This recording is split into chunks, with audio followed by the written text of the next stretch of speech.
नमस्कार सर्वताईंना श्री स्वामी समर्थ. नमस्कार सर्वदादांना श्री स्वामी समर्थ. तर व्हिडिओला सुरुवात केली आज खूपच लवकर 10 वाजून 10 मिनिट झालेत आणि आत्ता व्हिडिओला सुरुवात केली. पण देवपूजा वगैरे झाली बघा. पण आता फुलं नाही राहिले. पाऊस खूप चालू आहे. फुलं आणून जरी फ्रीजमध्ये ठेवले तरी अजिबात राहणार नाही. आज आणले तर उद्या खराब होणार कारण भिजलेले असतात. फुलं अजिबात टिकत नाही. देवपूजा वगैरे झाली. दूध साखरेचा नैवेद्य वगैरे ठेवून दिलेला आहे. आणि आता आज भाभी नाही कामाला. भाभी नाही म्हटल्यावर माझ्यावर एकटीवर काम आहे. दीदी येऊन नाश्ता वगैरे करून झोपली तिकडे. तर दीदीची आज लवकरची शिप आहे. लवकर जाणार आहेत. तर आज आहे ना, आज नाही कालच्या व्हिडिओला जवळ पौर्णिमेचा व्हिडिओ केला. त्यात आहे एक ताईने आपल्याला खूप छान छान मोठे मोठे असे कमेंट करत राहते. पण काल तर त्या ताईने अगदी मला कविता लिहून पाठवली बघा. कमेंट एवढी मोठी छान कमेंट. आणि खूप भारी वाटलं की बाबा कोणीतरी इतकं निस्वार्थी प्रेम करणं आणि इतकं आपल्यासाठी वेळ काढून इतके शब्द लिहिणं, ते डोक्यात सुचवणं आणि त्यानंतर इतकं म्हणतात ना अगदी जे काही चांगलं आहे त्यांचं त्यात ते मांडणं. खूप सगळ्या त्यांच्याच कमेंट चांगल्या असतात सगळ्यांच्या. जी फक्त कोणीतरी नवीन एखादी आली ना पहिलीच कमेंट करते ती चुकीची करते. बाकीच्या ज्या रेग्युलर ताई आहेत ना माझ्या पहिल्यापासूनच्या, ज्या सोनाच्या व्हिडिओपासून मला बघत होत्या त्या ताईंची मला कधी आत्तापर्यंत चुकीची कमेंट नाही. आणि ही तर ना मुलगी येतं अशी एक आरती म्हणून तुम्हाला नेहमी सांगत असते. आरती आणि आता एक ही भारतीताई आहेत म्हणून. आपली पण लालबागची भारतीताई नाही, दुसरी ती बघते. तर खूप छान मोठे मोठे कमेंट करते. खूप प्रेम देते. खूप ती बोलती तुझ्यात आणि माझ्या आईमध्ये काहीच फरक नाही, सेम तुझ्यासारखंच, हातात बांगड्या वगैरे. आणि तुम्हाला सांगू एका ताईची मला कमेंट आहे की तू मुंबईत राहून पण एवढ्या हातभर बांगड्या घालती, याचं रहस्य काय, का घालती तितक्या? मला तर काय मी रिप्लाय दिला नाही अजून. तुम्हाला सांगते मी कसं जसं वेळ भेटेल तसं कमेंटला रिप्लाय देत असते. काय रिप्लाय देऊ आता. म्हणजे बघा आपली आपली आवड आहे. आणि माझं पहिल्यापासून माझं लग्न झाल्यापासून माझ्या हातात इतक्याच बांगड्या असतात. मुंबईत जरी राहिले ना बघा, आता मला मुंबईमध्ये येऊन 28-29 वर्ष झालेत. पण मी कधीच ती मुंबईची फॅशन काय फक्त ड्रेस घालणं आणि गाऊन घालणं एवढीच फॅशन थोडी चेंज केली. गावी तर साडीच असायची, सासरी माहेरी जिथं जाते तर साडी. पण आता हे आणि ड्रेस पण कधी घालायला लागले तुम्हाला सांगते. माझं ऑपरेशन झाल्यानंतर जेव्हा मला कमरेला त्रास व्हायचा, मग साडीने प्रॉब्लेम व्हायचा, ते घट्ट आपण नाडी वगैरे बांधतो येतो आणि ड्रेस कसं आपण जसं पाहिजे तसं करू शकतो. तर त्यानंतर मग मुलांना शाळेत जायचं, आणायचं, न्यायचं, सोडायचं, त्यामुळे ते मला ड्रेस घालावं लागले. नाही तर ड्रेस पण नव्हते घालत मी. 2005पासून मी ड्रेस घालायला लागलेत. आणि मुंबईत आले मी 99मध्ये, पण नव्हते. आणि त्या ताईला म्हणजे मला तिला आवडतं पण आहे. मी अशा बांगड्या वगैरे घालते ना, हे सगळं आवडतं पण. ताई म्हणजे फक्त माझं तुम्हाला खरं सांगू माझं एवढंच म्हणणं आहे का मला जितकं साधं राहता येईल ना तेवढं. बाकीचं मला कुठलं आणि हातभर बांगड्या वगैरे म्हटलं ना तर मला खूप आवडतात. आणि मला हिरवीच बांगडी आवडते नेहमी. आता ज्याची त्याची आवड आहे, कोणाला काय. पण मी असं त्याच्यामागचं काही रहस्य वगैरे म्हणून नाही, पण मला एक आवड आहे. दीदीला पण खूप बांगड्याची आवड. तुम्हाला सांगते खूप बांगड्या तिच्याकडे. दीदीकडं तर एवढं प्रचंड बांगड्या आणलेल्या आहे तिने. खूप आवड आहे तिला पण. म्हणजे असं आपल्यावर असं ती बोलती तू कशी घरामध्ये सगळं असं कधीतरी ती साडीवर वगैरे अशा भरपूर बांगड्या घालते दीदी. तर चला, पाऊस आमच्याकडं रात्रभर पाऊस पडतो आहे. खूप पाऊस चालू आहे. वातावरण एकदम थंड आहे. पंखा नाही चालू तरी पण हवा इतकी मस्त येते. दीदीचं रेनकोट वगैरे तिकडं सुकायला ठेवून दिला आहेत मी. आणि आता जायचं आहे किचनमध्ये. आता भाभी नाही म्हटल्या मला एकटीला करायचं आहे सगळं. तुम्हाला बाहेरचं वातावरण दाखवतं. एकदम शांत आणि रिलॅक्स वाटतं एकदम. ऊन नाही, काही गोंधळ नाही, काही नाही बघा. पावसाच्या दिवसामधलं वातावरण मला खूप आवडतं. हवा बघा किती चालली मस्त.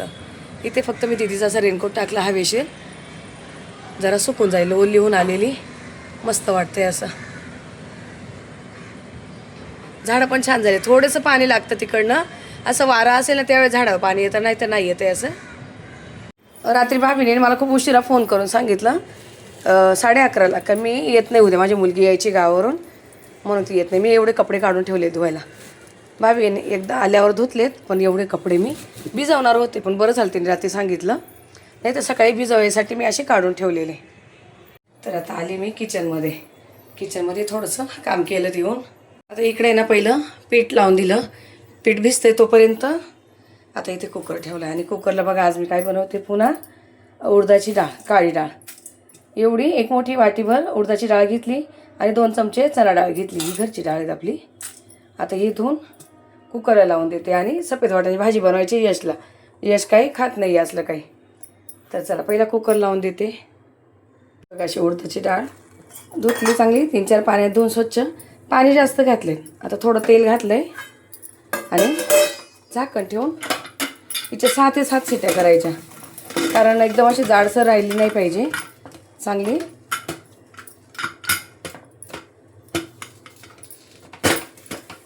याच्या 7 शिट्ट्या तरी करणार आहेत मी. तोपर्यंत या भाजीची तयारी करते. आणि यशने इकडे रात्री ना ऑनलाईन हे मागवलं, आलू भुजिया वगैरे. आता पावसाचं काहीतरी थोडंसं कुरकुरीत पाहिजे असतं जेवणाबरोबर.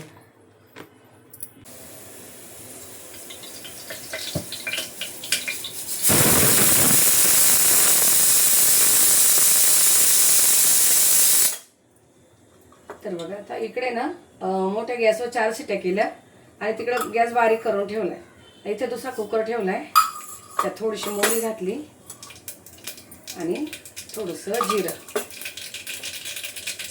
कढीपत्ता आणि लसूण एकत्र टाकून देते.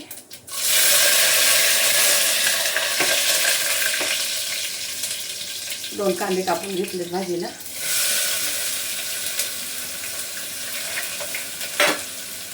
फास्ट गॅसवर चांगलं परतून घेते कांदा. काल आहे ना तुम्हाला दाखवायचंच राहिलेलं, गवारच्या भाजीला मीठ घालायला विसरलेली होती, पण नंतर मला असं लक्षात आलं की मी मीठच घालायला हातच लावला नाही, तर नंतर मग मीठ घातलं मी.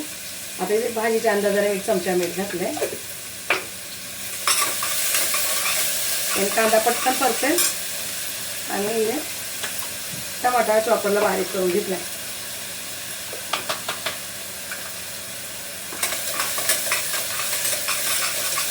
आता कांद्यासोबत, कारण कुकर खूप गरम झालेला आहे, तर कांदा आणि टमाटा परतून घेते व्यवस्थित.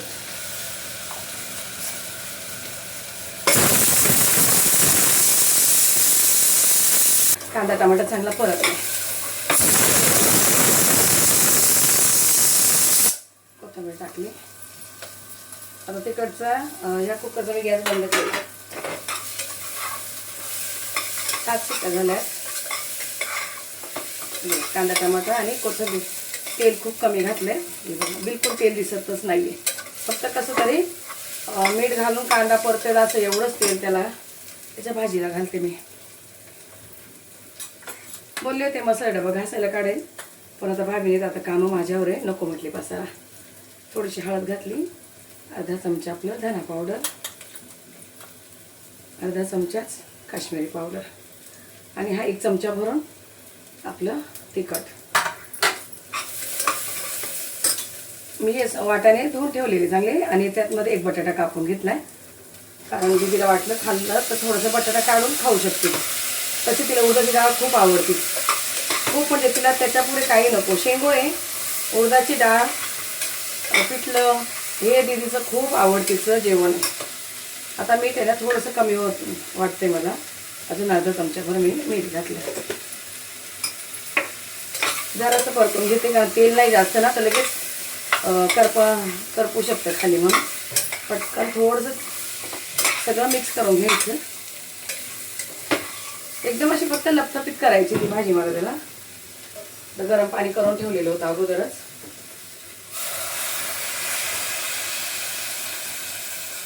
आता 1 तांब्यालाही कमी पाणी घातलं, 1 तांब्या नाही टाकलं, कारण एकदम पातळ नाही झाली पाहिजे. पातळ आम्हाला आहे. सफेद वाटाणा ना संपलाय, जाता शेवटचा होता तोच मी टाकलाय. आता बघा इथे हा 2 चमच्यांचा अंदाज शेंगदाणा कूट आहे, त्याला अशी भाजी आवडते. आता उद्या एखादी वाटणाची भाजी होईल, मग म्हटले जरा थोडंसं साधं सिंपल असं. काल पनीरची भुर्जी केलेली, आज अशी शेंगदाण्याची, उद्या एखादी वाटणाची. अर्ध्या तांब्याला थोडंसं जास्त पाणी घातलेलं आहे आणि बस याच्या 4 शिट्ट्या करणार आहेत मी. झाकण वगैरे धुवून ठेवलेलं आहे बघा. याच्या 4 शिट्ट्या करते आणि लगेच चपात्या करायला घ्यायच्यात मला. आता हा कुकर इकडच्या साईडला ठेवणार आहे, मधल्या याच्यावर. पीठ भिजलंय, किती छान पीठ भिजलंय बघा. आता मी पटापट चपात्या करते आणि मग डाळीला फोडणी वगैरे देताना तुम्हाला भेटते. तर बघा माझी भाजी पण झाली आणि इकडे डाळ काढून दुसऱ्या कुकरमध्ये पुन्हा भात पण लावला. चपात्या पण झाल्यात. आता मला आहे ना नंतर एक बाजरीची भाकर बनवायची, पण मी पीठ काढून ठेवलंय. ते अगदी गरम गरम, कारण फ्रीजमध्ये ठेवत असते पीठ. बाजरीचं पीठ आहे फ्रीजमध्ये ठेवलेलं. आता दळण देईल नंतर, थोडंसंच राहिले 2 भाकरीचं. एक भाकर बनवायची पण ती नंतर. पण आता वाटायची भाजी कशी झाली ते बघूया. कुकर कधीच झालं. वाटायची भाजी मला एकदम पातळ नव्हती करायची, तुम्हाला सांगितले बघा. अशी छान मस्त लपथपीत झालीत. बटाटा वाटाणा एकदम पटकन एकसारखं शिजून जातो. 3 शिट्ट्या केलेल्या, छान झाली भाजी. 3 शिट्ट्या आणि थोडीशी वाफ दिली म्हणजे काय होतं, वाफेवर जे काय राहील थोडंफार कच्चं ते शिजून जाते. आता ही ठेवली भाजी काढून. आणि इकडे उडदाच्या डाळीसाठी साहित्य, त्या दिवशी काय झालं अर्धीच रेसिपी दाखवली. आता ही बघा उडदाची डाळ एकदम छान शिजली. अशी उडदाची डाळ आणि चण्याची डाळ असते, मी थोडीशी घोटून घेत असते, मग छान वाटते अशी एकसारखी. पण 6 ते 7 शिट्ट्या केल्यात बघा, एकदम मस्त शिजलेत. आता इथे टोप गरम व्हायला ठेवलं, पण बारीक गॅस केलाय. मी इथे मीठ घालून घेते. आता मीठ आहे जवळ, तर काय होतं कधी कधी विसरायला होतं. डाळ जास्त आहे, 2 चमचे भरून मीठ घातलंय.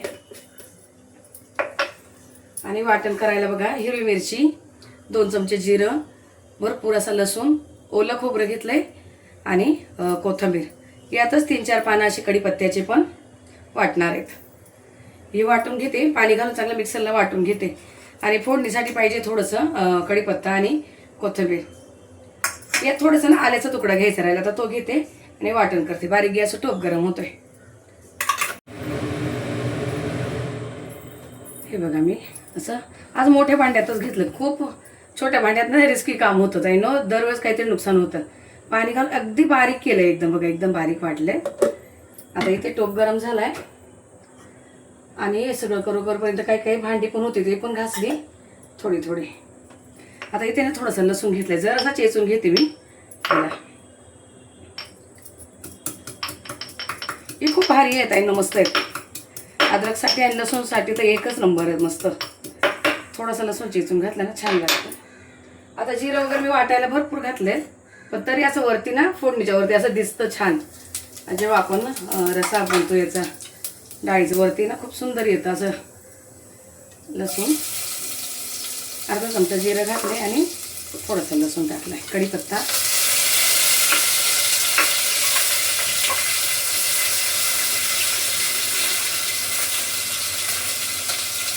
आणि कोथिंबीर.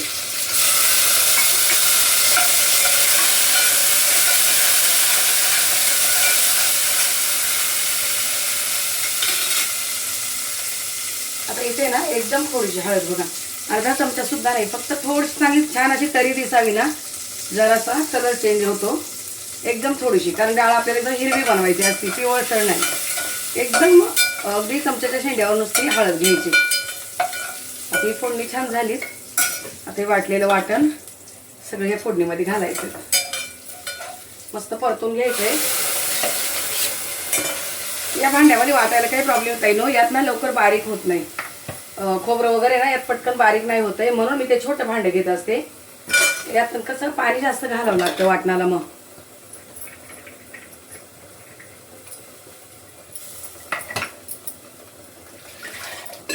आता फोडणी ना अशी मस्त चांगली तेल सुटेपर्यंत परतून घेते.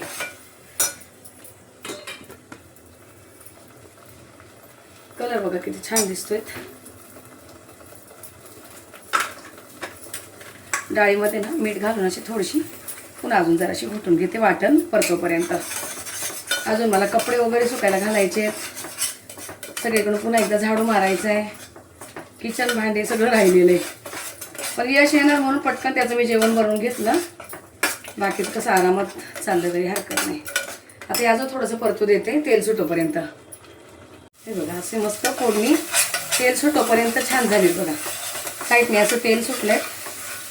आणि या भाजीला असं आपल्या ह्या उडदाच्या डाळीला म्हणजे घुट्ट नाही न, घुट्ट आमच्या इकडं घुट्ट म्हणलं जातं, पण मी तुम्हाला काळी उडदाची डाळ असं दाखवते सांगते. आता ही डाळीमध्ये ना मी थोडंसं पाणी वगैरे घालून असं मिक्स केलं. ही डाळ आहे ना इथे सगळ्यांना खूप आवडते, तर जेव्हा जेव्हा बनवते ना एक एक घरी देते. आज काकींना द्यायची आहेत, जे आपल्याकडे नेहमी असतात ना त्या काकींना द्यायची. रात्रीच कडेच्या ताईंनी मला गुलगुले बनवून पाठवले होते. मला खूप आवडतात, पण हे कोणी खात नाही. आणि त्यांनी मस्त गरम गरम मला गुलगुले बनवून पाठवले होते. आता एक दिवस मी बनवेल, पावसाच्या दिवसामध्ये बनवेल मी. मिक्सरचं भांडं वगैरे पण असं धुवून घेतले.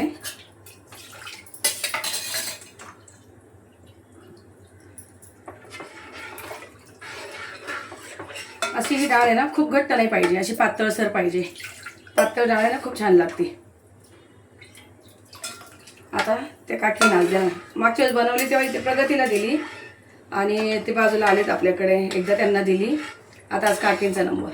पुढच्या वेळेस बनवेल तेव्हा लास्टला जे माझ्या वरताई होते ना वटपौर्णिमेची पूजा करायला, मग त्यांचा नंबर असं. कारण ती दिला नाही, बोली डब्यात पण दे, मला खाणार पण आणि डब्यात पण देणार. तिची प्रचंड आवडती वस्तू ही. हे बघा, अशी ही झाली उडदाची डाळ. याला चांगली उकळी येऊ देते, येऊ उकळते तोपर्यंत. आता इकडे भात माझा झालाय, गरम गरम भात लावलेला. आज दीदी लवकर जाणार आहेत. आता माझं किचन भांडी आवरोपर्यंत मी तिला उठवणार आहे. आता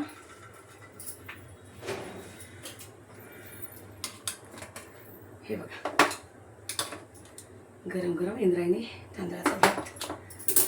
आता मी थोडंसं किचन भांडी आवरते आणि नंतर भेटते मी तुम्हाला. भांडी भरपूर. तर बघा, आता माझं सगळं काम झालंय. सगळं काम झाल्यानंतर मोबाईल हातात घेतला. खूप काम होतं आज एकटीवर, तरी फटाफट आवरून घेतलं. हे बघा, किचन वगैरे सगळं स्वच्छ करून घेतलं. भांडे वगैरे झाले, बेसिंग. आणि फक्त इथे किचनची लादी पुसलीत मी, तिकडच्या लाद्या नाही पुसल्या. पण इकडं सगळं स्वच्छ करून घेतलं, मिक्सर वगैरे. आता तुम्हाला तर दाखवलेलं. आता बघा, डाळ वगैरे ना गरम गरम काकींना नेऊन दिली. आणि चपात्या तर झालेल्या. आता मला भाकरी बनवायची, फक्त एक भाकर बनवायची. अजून यश काही जेवायला आला नाही आहे. याची भाजी वगैरे काढून ठेवलेली अगोदरच. हे बघा, अजून आला नाही जेवायला. कपडे वगैरे ना मला बाहेर इकडे टाकावं लागतात. आता इकडे स्टँड ठेवलं आहे असं. इकडे ना बघा, मोठी विंडो आहेत इकडे. आम्हाला माझं बरंच कितीतरी सामान माझं एक्स्ट्रा इकडं पडलेलं आहे. सिलेंडर वगैरे असं सगळं बाहेर असतं. तर स्टँड ठेवलं आहे असा दरवाज्यातून. अशी मस्त हवा येते त्या विंडोतून. आणि कपडे मग सकाळपर्यंत व्यवस्थित सुकून जातात. तरी काहीतरी पडलेत बघा. यात इथं पण क्लिपा लावायची गरज. एक जागा रिकामी झाली, 2 टी-शर्ट पडलेत खाली. हलके जे असतात ना ते असे पडतात. यशचं पण पडलंय एक. ठेवलेत आता वरती पुन्हा सगळे कपडे. इकडं सगळं आवरलेलं आहेत मी घरामध्ये. पूर्ण घर एकदम स्वच्छ करून घेतलं. भले लाद्या नाही पुसल्या, पण काय केलं, झाडू मारायच्या अगोदर दळण करून घेतलं बघा मी. आणि गहू नरम व्हायला म्हणून लगेच पॅक असं बांधून ठेवले. साहेबांचं नाव टाकून द्यायला लागतं, म्हणजे त्यांना ओळखायला येतं जे आणायला जाईल त्यांना. दळण वगैरे करून असं स्वच्छ केलेत एकदम. पाऊस इतका भारी चालू होता, तर बाहेरचे कपडे काढले, हे घड्या मारायचेत. पाऊस इतका जोराचा होता ना, आत्ता कमी झाला आहे. पूर्ण धूर झालेला, एकदम पांढरं शुभ्र दिसत होतं, पण धुरासारखं इतका पाऊस होता. यश आलाच नाही जेवायला. माझा जोराचा आला ना तर इकडे येतं पाणी असं बघा. थोडंसं हवा असेल ना, हवा खूप असते, मला तर विंडो बंद करावं लागते. विंडो काय बंद करते, स्वामींचा फोटो आहे ना, मागच्या वर्षी 2 वेळा हवेने असा पलटी झालेला आहे. महाराज आपले, त्यांची कृपा म्हणायची. असे पूर्ण त्यांचे हात आहे ना पुढे, ते जेवढं मी पुढे गॅप ठेवले त्याच्यावर हात टेकून पूर्ण असं मूर्ती आपली पलटी झालेली. फोटो पण पूर्ण असं हे झालेलं, पडलं नाही, खाली पडलं नाही काही, पण हे झालेलं. म्हणून आता साहेबांना बोलले, हवा खूप चालायला लागली, मला विंडो सारखी बंद करायला लागते, फोटो तिथं वरती असं बांधून घ्या म्हणून. पण भारी वाटतं, एकदम मस्त छान वाटते. पिठाचे वगैरे जे होतं ते सगळं मी इकडं घासून पलटी मारून ठेवलं. हे काय भिजलं तरी काही प्रॉब्लेम नाही, पण पोळपट साईडला ठेवला आहे, हवेने छान सुकून जाईल असा. सांगू, हा जो इथला गॅप आहे ना, हा खूप म्हणजे खूप फायद्याचा आहे मला. मागच्या वेळेस स्वामीचे हात आहे ना पूर्ण इथे आलेले, असे पलटी झालेले, आणि स्वामीचे हात इथे आणि मूर्ती पूर्ण हे झालेली आहे. फोटो त्यांच्यावर, कारण फोटोला हवा लागली तिकडनं, फोटो पडतो आणि नंतर महाराज मूर्ती हलती. तर ते वाचलेत, काही झालं नाही कुठं, काही नाही. नाहीतर मी तर तुम्हाला सांगते काय झालं असतं माझं मला माहिती नाही. नाताची कृपा आहे, काही नाही झालं. मला काल एका ताईची कमेंट आहे, मी ते ताईला रिप्लाय पण दिला आहे, पण की ताई महाराजाची मूर्ती अशी घ्यायची वर हाताची की मांडी हात ठेवलेली. ताई ज्याची त्याची इच्छा आहे, कशी कोणी घ्यावा. ही माझी इच्छा होती की मला महाराज असे दोन्ही हाताने आपल्याला भरभरून आशीर्वाद देणारे असावे. आणि तुम्हाला खरं सांगू, महाराज घरात आल्यापासून आहे ना खूप काही बदललं, खूप काही बदललं. आणि मनापासून त्यांना शरण जाऊन सगळं काही समर्पित केलेलं आहे. त्यामुळे सगळं काही त्यांनी आपल्याला खूप छान सुखसमाधानाचं आयुष्य दिलेलं आहे. आणि जर म्हणाल तर तब्येतीच्या तक्रारी तर त्याच्यावर त्यांच्याकडे कधी कंप्लेंटच नाही करायची का मी तुमचं काही सेवा करते, काय करते हे बोलायचंच नाही. मी तुमच्यासाठी काय करते, आपण काहीच करत नाही. अजूनही आपल्यापेक्षा खूप तपस्वी आहेत, खूप काही सेवा करणार आहेत, आपण काहीसुद्धा नाही आहे. मी करते बोलायचंच नाही, मीपणाच नाही आणायचं तिथे. तर ठीक आहे, असू द्या. त्यांची कृपा आहे, त्यांच्या कृपेने सगळं काही आहे. तेच करून घेतात आपल्याकडून जे काही होईल ती सेवा तेच करून घेतात. त्यांची इच्छा आहे म्हणून होतं आहे. सगळ्यांकडूनच होत नाही आहे, त्यांच्या इच्छेनुसारच होतं. कोणाकडून सेवा करून घ्यायची, कोणाकडून नाही. त्यांचा भरभरून आशीर्वाद आहे. तुमची इच्छा ज्यांना जशी पाहिजे असेल तशी. पण मला हे म्हणजे महाराज हे माझ्या मनात भरले. कोणाकोणाला कसं आता बघा, सोनाला ते आवडले होते तर ते सोनाला म्हणजे किती पण बघू दे, पण तिला तीच मूर्ती पाहिजे होती जी सोनाने आता मोठी मूर्ती घेतली ती. एक अशी मनात भरली ना वस्तू आपल्याला तीच हवी असती. म्हणजे आतूनच आपलं भाव असतो का आपल्याला असं पाहिजेत म्हणून. ठीक आहे, चालेल, असू द्या. कोणाला कसं काय वाटत असेल त्यांनी. पण मला जे वाटतं ते मी तुम्हाला सांगत असते. आता वाजले किती बघ, 1:05 झाले. तरी माझं काम बऱ्यापैकी आवडलं, दळण वगैरे करून. म्हणून मी इकडे लाद्या पुसायची नादी नाही लागली. उद्या भाभी येऊन पुसेल. आता सगळंच एकटीने करायचं म्हटलं शक्य नाही एवढं. 1 वाजलेत, अजून यश काही आला नाही, साहेब नाही. आता एक भाकर बनवते आणि आता ह्या व्हिडिओला इथंच थांबवते. भेटू आपण पुढच्या व्हिडिओमध्ये. तोपर्यंत सर्व ताईंना श्री स्वामी समर्थ.